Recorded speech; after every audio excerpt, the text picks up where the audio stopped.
you want to get a lot of money and some insane thieving XP, then heists are basically the perfect content for you. And with that, welcome back to that, let's call it a quick guide on how heists work and why they are so much money and XP. Don't forget to subscribe if you're new, like the video if you like it, leave a comment with your opinion about the new heist, and now let's head right into it. So with the 120 thieving update, we essentially got 2 new pieces of content. And these are the 2 new heists that were added to Gillinor. First of all, we have the heist Vault of Hereditas. I hope I pronounced that correctly, and I'm sorry for mispronouncing it. And we got the Azuran Arsenal, which is the second heist that you can unlock. The first one is unlocked at level 95, and the second one is unlocked at level 108. We also got a lot of other new different content, but I don't want to focus on that because now we only want to focus on the heists. To fully unlock both of the heists, you basically need level 114, because with that level you can then also crack the safes in the second heist. So with level 114 you have unlocked everything that you can do in the heists. Unfortunately, I am only 112, so I could not crack any safe in the second heist. But now, let's see how they actually work. So first of all, let's look at the level 95, the Vault heist. And how to get there is pretty simple. You just take your archaeology journal, teleport with the journal, then you go up here to the dig site map, you choose Carried Et, travel, you enter the fort entrance, which are basically where you need level 20 archaeology or something to unlock this one, I guess. And then you basically just have to run to the east of the dungeon. And here is the vault. Before you can enter it, you have to talk to Liara, and you could either listen to her story, how the heists work, or you can just press 5, I'm ready, head in, and just fully send it instantly. This is basically what I did. When you are in here, it is pretty simple how these things work, because you want to get through the barriers and basically through all the heists. And to do that, you have to thieve chests and loot corpses and all that shenanigans to basically go further. So I can just start by starting and basically loot those bodies that are on the ground. But there are a few things that I have to look out for. Because first of all, we have those ghosts that are patrolling the ways, that are just walking around here and basically, looking for you to hunt you down and send you back to the beginning. When you stay in their red circle, they will first warn you and then send you back at the beginning, and you will lose some loot. Pretty simple, I guess. Then when you are stealing something, or you are in this dungeon here, stealing from these bodies, this soul count can go up, which is at 66% now, and now it's at 100. And if I don't stop to steal, another ghost will spawn. Pretty important here, when you are in a brush like I am at the moment, the ghosts can't see you, so they can't send you back to your start.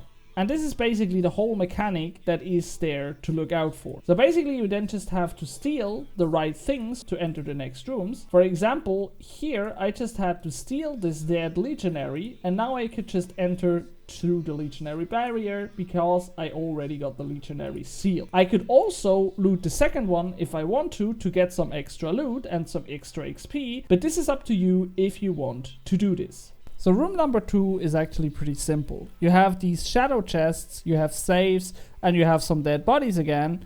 And the same goes again, you just have to steal the correct things to get ahead. So you crack the saves, you loot the chests, and you steal the bodies. And you have to activate these pylon thingies and at the wall here, so you can activate the stealing of the shadow chests basically. Because as soon as you have used your pylons on these marks at the wall that you should know or maybe already know from the archaeology grind in Carried, as soon as you have done that, you unlock basically the shadow chests, and you can loot them as well for some extra loot. To then exceed to the next room, you have to use this shadow thingy at the wall here in the end of the cell, and you will teleport to the next rooms.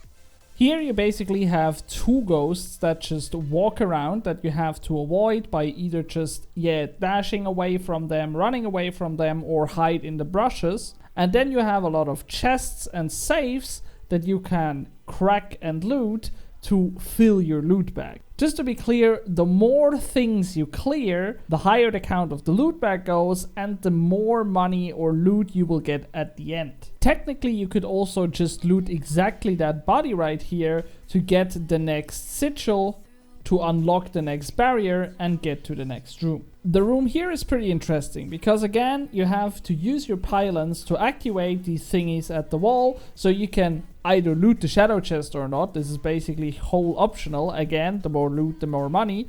But you need to activate them so you can activate these shadow crystals. As soon as you have activated the pylon at the wall, you can always or press more than once for free on these shadow crystals, and they basically show you the way that you have to walk to get through the next room to go further in that heist. And be aware that you fucking dodge that ghost, because if he catches you, he will send you back to the start of your current level. The next room works exactly the same. You steal the bodies, you get these pylons, you activate the shadow thing at the wall, you can go through the barrier and first of all see the path thanks to the shadow crystal to get to the next and maybe even the last room. Yes, then means that you finish the heist. You will get a huge XP drop at the end and also get a shit ton of loot for all the work that you did in there. The easiest way to get to the second heist is basically using the Slayer cape if you have it and then teleport to Lanikia. She is the Slayer master on Anachronia. You basically can also walk here from the lodestone, but this is pretty far. You can use the Raksha boss portal, for example, or I think there also exists a teleport that teleports you somewhere around here. But teleporting to Lanikia is the fastest way, but sure, you need a high level in Slayer to do that. If you are here because you walked or whatever you got here, you can just walk down these stairs and then here you find the entrance to the second heist. You again have to talk to Liara and you can get everything explained, or just press 5, ready, and head right into it. Okay, so I pre-recorded this run and I think I just explain it with that video because I think this is the easiest way. This dungeon is basically way more dangerous and you can actually die here, and when you get to 0 life points, this is an actual death. So for all the hardcore Ironmans, be careful if you get here. Here we have some new traps, but basically the whole shenanigans stays the same. You want to crack safes, you want to loot chests to fill your loot bag and therefore get more loot in the end, and you have to do some necessary steps to progress this whole thing. In the first room, it is as easy as possible. You just come in right at the entrance, run down here to the chests as I did here in the video, and you start cracking these chests. This one here actually gives you the code plate, I think is the item called, which is needed to exceed to the next room. I would not have to crack the second chest because obviously you want to do it because you want more loot, but all you need basically is this plate, and then you could use these levers, these system controls, and when you do that you deactivate this fucking guard right here, and when he's gone you have to be fast because he respawns. You just go out here, you dive on top and then walk around this whole place, walk through the barrier so you can exceed to the next step of this room, and it is important to be fast. And the second step is pretty easy because you have these purple things that damage you, and all you have to do is avoid them by just standing in the middle of this road, so you avoid them. This is basically everything. So you try to crack the door, when they come back you just stay into the middle and then you go back to the door. In here you have another chest that you can loot, like I do. And you have this dragonkin device that is on the other side of the room. And as soon as you activate this, the red barrier will turn blue or cyan or whatever you want to call the color. And then you can basically go through the next door and enter the next room. The next room is where shit gets real, because you can see all the cannon. Here starts the fun, I think. First of all, I really advise you to loot that chest before you take the tablet from its stand. Because as soon as you take the tablet, you have both hands full and you can't dive or crack anything. You can't crack doors, you can't loot chests. So looting that chest just avoids you to get back to it after you're done all the necessary steps. After looting the chest, I got back, cleared my hand so I can take out the tablet, and now you basically have to bring the tablet all the way to the other side of this whole room. And the only thing you can do is basically avoid these flames by just be cautious and be patient and then just wait until they fire and go through. Obviously, if you want to go for best times, you will have to find a rhythm on how to clear more of these at once. But this is basically the biggest challenge. Then you also have the guard again, which switches from these 3 places all the time. And be careful, because he always has the same rhythm, and if you get caught by him, he will again damage you, take your loot or some of your loot, and teleport you to the beginning of the room, which is really annoying. But I guess there is nothing more to say right here, other than just this part here is kinda sketchy, and I don't know how I did it without getting hit, because at one point I just ran and I had the perfect timing, I guess. And then you can basically hack this wall here to not get damaged by any means. And as soon as you place the tablet on its stand, you already unlock the next room. So you see the barrier is again blue, so I could go through there.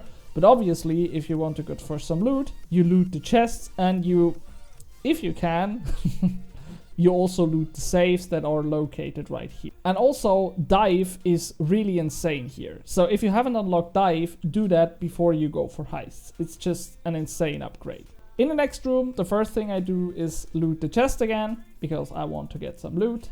And then basically, to proceed to the next room, you would only have to activate this device here and one device that is in the room in the west right here. So if you just want to go to the next room, you could just skip the whole part I am doing right now. But since I want to go for some loot, I went up these agility shortcuts, because up here you have a chest between these cannons, which is so annoying to get, and I still don't know why I lost loot here, but I did. This is basically what, by the way, happens when you get hit. You take a shit ton of damage, so take food with you, take an Excalibur and an enhanced Excalibur with you if you have. I also took a Bunyip because it heals me passively all the time. But you take a lot of damage, and as I mentioned, if you die, you're dead. And it's a real death, it's not a fake death, you know? So here I can loot the chest, then you can even go one more floor up. And here you basically have a safe right there. And you have a safe on the other side, which is really nice if you can crack them. For me, there was only the chest to get. But this whole thing is additional, and you don't have to do it if you do not want to. Since I haven't done that much testing, I can't really say if it's better to leave the optional content so you rush through the heists, or if you should take it. But I think since you get also more XP the more loot you have in your loot bag, I guess taking the additional content and especially filling that loot bag is definitely worth it. But we need to have some more testing to make sure that this is fact what I said and not just theory. But basically you have to do that what I did right here. You just have to go to that thing in the room of the west and activate it. And as I already mentioned, it's really insane when you have dive, because you already saw it, that you can basically just skip this whole room almost just by doing one dive. And then on the right, you also have a room that is pretty interesting. It has some chests, and there is this purple thing again, which will just only hit on these black marks that you have on the floor. So you basically just see it going around in the room, and when you crack a save or you unlock your thingy, you just have to wait until it's gone, and as soon as it goes to the next spot, you can then proceed by doing whatever you did here. As already mentioned, I looted the chests because I wanted to get some loot, but as you can see now, as soon as I activate this second device, the next room would already be unlocked, and I could just skip these chests that I'm doing right here. Okay, in the last room, I can then again go for a chest, which is again completely optional, or you can just proceed by going up the staircase right here and to the last room. The staircase is pretty tricky or pretty easy depending on your unlocks, because you can see there are these purple thingies that come down from the staircase. I think we had a better look before I cracked the chest, and they always have one missing spot in each thing. So here it's on the left, then it's the second from the left, then the third from the left, then the fourth from the left, and then it's again the first from the left, you know, so it's always, it goes, you have to go always one tile further to the right if you want to walk through these that way. But you can also be a little bit cheesy and just use a dive search combination, just how we do, for example, at Croesus, and just skip the whole stair to the final room. And here again, we have a chest, we have a save that is completely optional, and we have the rare chest at the end.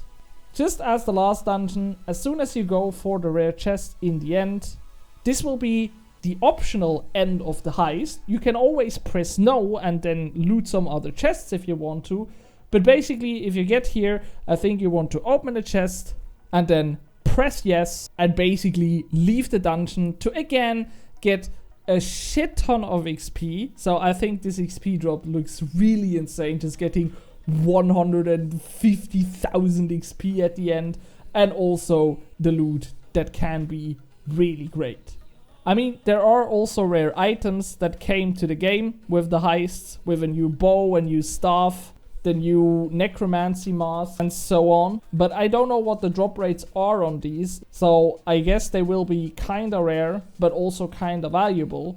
But I still think it's a really, really fun activity that you can do for your evening training, and I think Jagex absolutely cooked on this one. So that's it for this, little quick guide that I have for you after the first day of playing Heist, and I am really looking forward to play some more. And I hope you guys enjoyed that video, and I'll see you next time. Bye!